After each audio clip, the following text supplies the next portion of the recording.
The final gift. In the entire city, there was only one shop where imported silk saris could be found. All the other shopkeepers had stamped their foreign cloth stock with the Congress boycott mark. However, fulfilling his beloved's wish was a necessity for Amarnath. He wandered from shop to shop for days, willing to pay double the price, but to no avail. His efforts only made her demands grow. Holi was approaching, and she wondered what sari she would wear on that day. Admitting his helplessness to her would wound Amarnath's masculine pride. He was ready to bring down the stars from the sky at her command. But when all efforts failed, he decided to visit that one particular shop. He knew that a protest was being held in front of the store. Volunteers guarded it from morning till evening, and there was always a large crowd of onlookers. To enter that shop, one needed a special kind of moral courage, which Amarnath lacked. An educated man, he wasn't unaware of national sentiments and mostly used Swadeshi goods when possible. But he wasn't overly strict about it. If Swadeshi was available, fine, if not, foreign would do. Especially when it came to her requests, there was no way out. He could probably put off his own needs for a few days, but her desires were as inevitable as death. There was no escaping them. He decided he would bring the sari today, no matter what. Who had the right to stop him? What right did anyone have to prevent him? Sure, using Swadeshi was a good thing, but what right did anyone have to force it on others? What kind of freedom struggle was this, where individual freedom was being brutally crushed? Strengthening his resolve, he went to the shop in the evening. He saw 5 volunteers picketing and thousands of spectators standing on the road in front of the shop. He began to think about how to enter the shop. Several times, he gathered his courage and approached, but as he reached the veranda, his nerve failed him. By chance, he met a familiar Panditji. He asked, "Brother, how long will this protest last?" "It's already evening." Panditji replied, "These zealots don't care about morning or evening. They won't leave until the shop closes. So, tell me, do you intend to buy something? You don't usually buy silk, do you?" Amarnath, with a helpless expression, said, "I don't, but how can I ignore the demands of the women?" Panditji smiled and said, "There's nothing easier than that. Can't you even deceive women? There are 100 tricks and 1,000 excuses." Amarnath replied, "Think of one for me." Panditji said, "What's there to think? We do this all the time. We've got 150 tricks up our sleeves. If the wife asks for jewelry, tell her you'll get it today. Then, after a few days, say the jeweler ran away with the goods. This is an everyday affair, my friend. Women make demands, men's job is to skillfully dodge them." Amarnath responded, "You seem to be quite the expert in this art."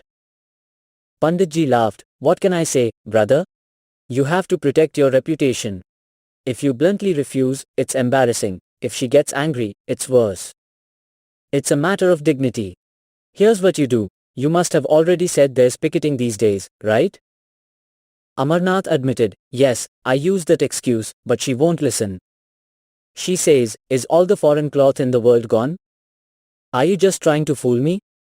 Panditji, realizing the woman was strong-willed, offered another suggestion. "She seems like a determined woman. Here's an idea. Get an empty cardboard box, fill it with ashes from burnt old clothes, and tell her that the volunteers snatched the cloth and burned it." "How's that?" Amarnath replied, "It doesn't sound convincing. She'll raise 1,000 objections, and if the truth comes out, it'll be an embarrassment." Panditji observed, "It seems you're a bit timid, and you do seem like the type. We make up stories so convincingly that even the truth pales in comparison. We've spent our lives doing this and have never been caught.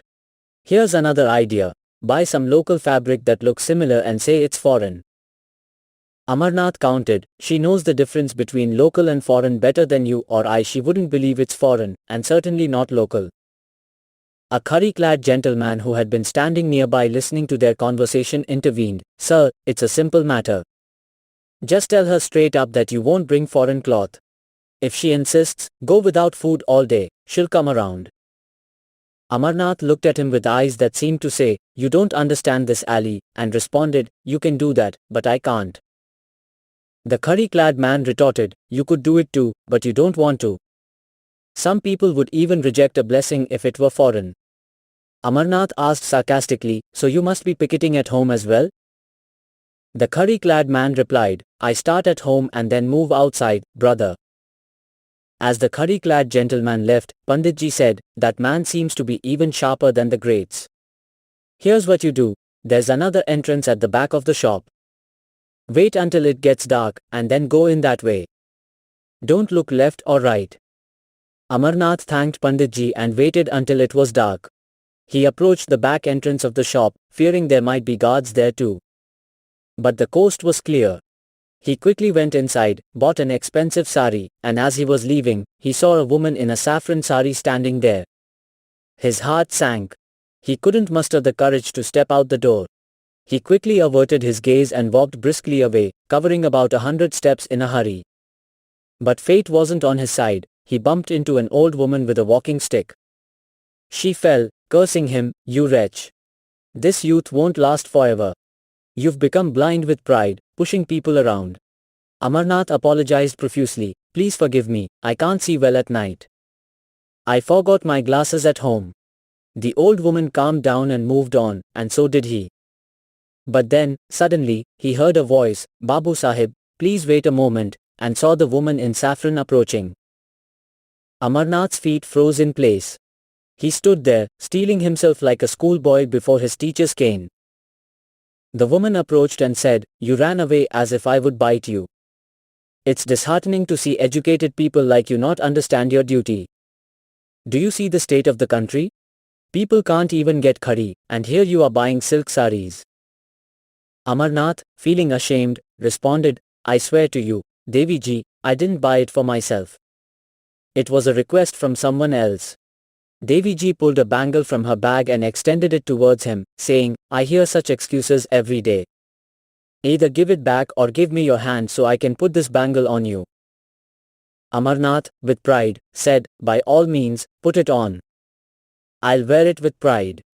A bangle is a symbol of the sacrifice that defines a woman's life. Bangles adorn the hands of women whose names we still revere. I don't see it as a mark of shame. If you want to put anything else on me, I'll gladly wear that too. Women are objects of worship, not neglect.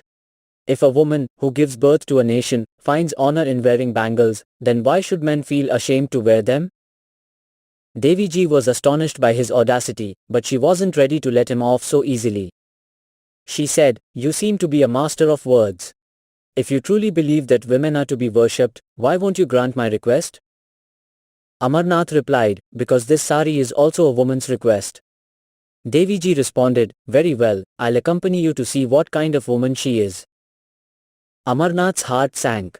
The poor man was still unmarried, not because he couldn't find a match, but because he viewed marriage as a lifelong imprisonment. Yet, he was of a romantic nature. Despite avoiding marriage, he wasn't unfamiliar with its pleasures. He needed someone to whom he could devote his love, someone who could refresh his dry, monotonous life, someone whose love could bring him peace, someone in whom he could pour his overflowing youthful emotions and watch them bloom. His eyes had chosen Malti, who was the talk of the town. For the past year and a half, he had been infatuated with her. Devi ji's insistence had put him in a tight spot. He had never felt such embarrassment in his life. He said, today, she's gone to an invitation, she won't be home. Devi ji, with disbelief, laughed and said, so it seems it's not her fault but yours. Amarnath, embarrassed, said, I'm telling you the truth, she's not home today. Devi ji asked, will she be back tomorrow? Amarnath replied, yes, she'll be back tomorrow. Devi ji said, then give me the sari, and come here tomorrow. I'll accompany you, and I'll bring a few sisters along as well. Without any objection, Amarnath handed the sari to Devi ji and said, very well, I'll come tomorrow. But do you really not trust me, which is why you need the sari as collateral? Devi ji smiled and said, to be honest, I don't trust you. Amarnath, with wounded pride, replied, fine, take it. After a moment, Devi ji said, maybe you're worried that the sari might get lost. You can take it back, but please do come tomorrow. Amarnath, stung by pride, walked home without saying a word, while Devi ji kept calling after him, take it, take it. Instead of going home, Amarnath went to a khadi shop and bought 2 suits of khadi cloth. He then took them to his tailor and said, Khalifa, please have these ready by tomorrow. I'll pay you whatever you ask. The tailor replied, Babu Sahib, it's Holi season. I won't be able to finish them before Holi. Amarnath insisted, I'll pay you whatever you ask, but I need them by tomorrow afternoon. I have to go somewhere tomorrow. If I don't get them by then, they'll be of no use to me. The tailor took half the payment in advance and promised to have them ready by tomorrow. Feeling reassured, Amarnath headed towards Malti's house. His steps moved forward, but his heart lingered behind. He wished she would accept his plea to come to his lonely house for just 2 hours tomorrow. But surely, she would turn away from him if he arrived empty-handed, refusing to speak to him, let alone agreeing to visit. She was so heartless. So should he go to Devi Ji tomorrow and confess his shameful story? The pure excitement on that innocent face stirred something in his heart. How much gravity there was in her eyes, how much genuine sympathy, how much purity. Her straightforward words carried such inspiration that Amarnath felt ashamed of his own indulgent life. Until now, he had mistaken a glass shard for a diamond. Today, he realized what a true diamond was. Compared to her, that shard seemed insignificant. Malti's enchanting gaze, her sweet gestures, her coquettishness and tantrums all seemed like superficial gloss, peeling away to reveal their true nature, filling Amarnath with disdain. He was going to Malti's house, not to see her, but to retrieve his heart from her hands. The love-stricken beggar now felt a strange reluctance within himself. He was amazed that he had been so oblivious until now. The spell that Malti had woven over the years with her flirtations and affectations was shattered today by some magical incantation. When Malti saw him empty-handed, she raised her eyebrows and asked, Did you bring the sari or not? Amarnath, in a tone of indifference, replied, No. Malti looked at him in surprise. No? She wasn't used to hearing this word from him. Here, she had found complete surrender. Her wish was like fate to Amarnath. She asked, Why? Amarnath responded, Why not? I didn't bring it. Malti said, Couldn't you find one in the market? Why would they give it to you, especially for me? Amarnath replied, No, I found it, but I didn't bring it. Malti asked, What was the reason? You could have taken the money from me. Amarnath, irritated, said, You're just teasing me. I was ready to give my life for you. Malti quipped, So, perhaps you love your money more than your life? Amarnath asked, Are you going to let me sit down, or should I leave? Malti, puzzled, said, What's gotten into you today? You weren't so short-tempered before. Amarnath replied, You're the one talking like this. Malti insisted, So why didn't you bring my sari? Amarnath looked at her with a heroic expression and said, I went to the shop, endured humiliation, and as I was leaving with the sari, a woman snatched it from me. I told her it was for my wife, and she said, I'll give it to her myself. I'll come to your house tomorrow. Malti, with a mischievous glance, said, So, you wear your heart on your sleeve. You saw a woman and handed it over to her. Amarnath replied, She's not one of those women who hunt for hearts. Malti teased, So, she must be a goddess? Amarnath solemnly replied, I consider her a goddess. Malti asked, So, will you worship that goddess? Amarnath responded, The doors of that temple are closed to a wanderer like me. Malti asked, Is she very beautiful? Amarnath replied, Neither beautiful nor graceful, nor does she have any particular charm or sweet speech. She's just a simple, ordinary girl. But when she took the sari from my hands, what could I do? My honor wouldn't allow me to snatch it back. You tell me, what would she have thought? Malti, offended, said, So you care more about what she thinks than what I'll think.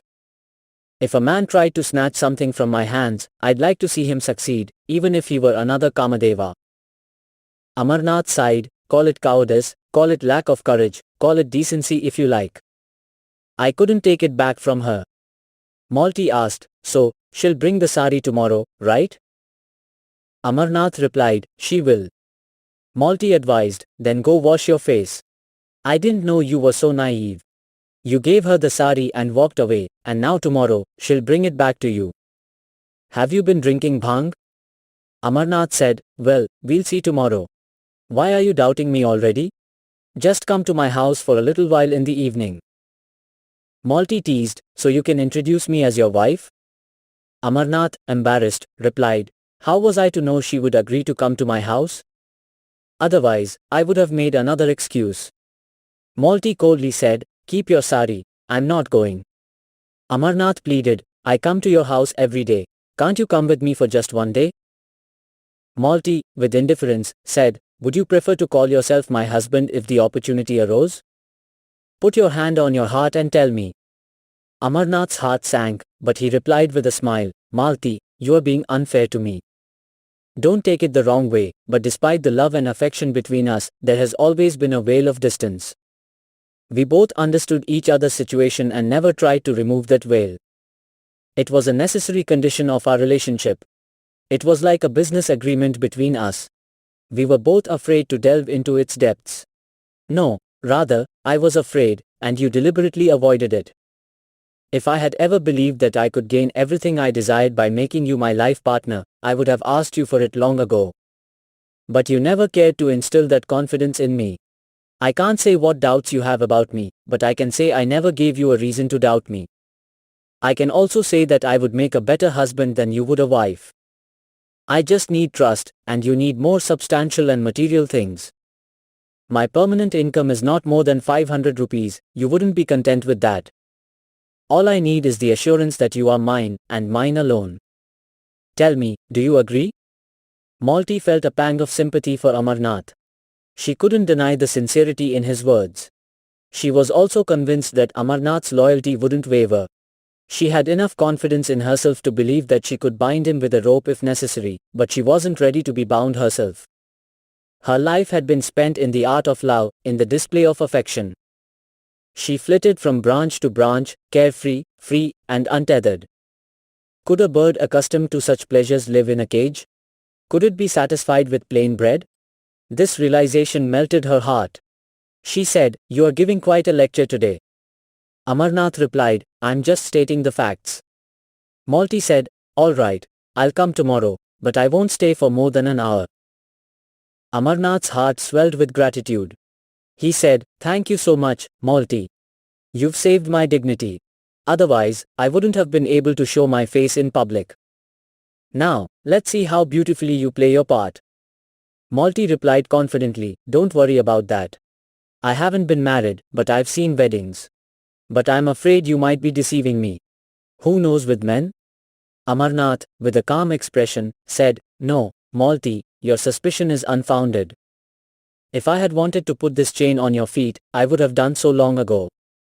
And besides, someone as passionate as me has no place there. The next day, Amarnath went to the tailor's shop early in the morning and got his clothes ready by hovering over the tailor. Then he returned home, put on his new clothes, and went to fetch Malti. She took her time, as she prepared herself meticulously, as if she were about to win a major battle. Amarnath said, she's not that beautiful, so why are you getting so ready? Malti, combing her hair, said, you don't understand these things, so just sit quietly. Amarnath insisted, but we're running late. Malti replied nonchalantly, it's all right. The natural fear that is a woman's specialty made Malti even more vigilant. Until now, she had never shown any special favor to Amarnath. She had always treated him with a certain indifference. But yesterday, Amarnath's demeanor had alerted her to a crisis, and she was determined to face that crisis with all her might. It's difficult for a woman to underestimate her enemy. Today, as Amarnath seemed to be slipping from her grasp, she tightened her hold. If things continued to slip away from her like this, how long could she maintain her prestige? Why should anyone else even look at what was hers? Even a king would risk his life for a finger length of land. She wanted to remove this new hunter from her path once and for all. She wanted to break his spell. In the evening, dressed like a fairy, with her maid and servant in tow, Malti arrived at Amarnath's house. Amarnath had spent the morning until 10 o'clock transforming his bachelor pad into a place fit for a lady. He had made preparations as if an officer were coming for an inspection. When Malti set foot in the house, she was very pleased with the cleanliness and decoration. Several chairs were placed in the women's section. She said, now bring your Devi ji, but come quickly, or I'll leave. Amarnath hurried to the foreign shop. The protest was still going on. The crowd of onlookers was the same. But Devi ji was not there. He went to the back of the shop and found Devi ji standing there with a girl, dressed in the same simple attire. Amarnath apologized. "I'm sorry, I'm late. I've come to remind you of your promise." Devi ji replied, "I've been waiting for you. Come, Sumitra, let's visit his house." "How far is it?"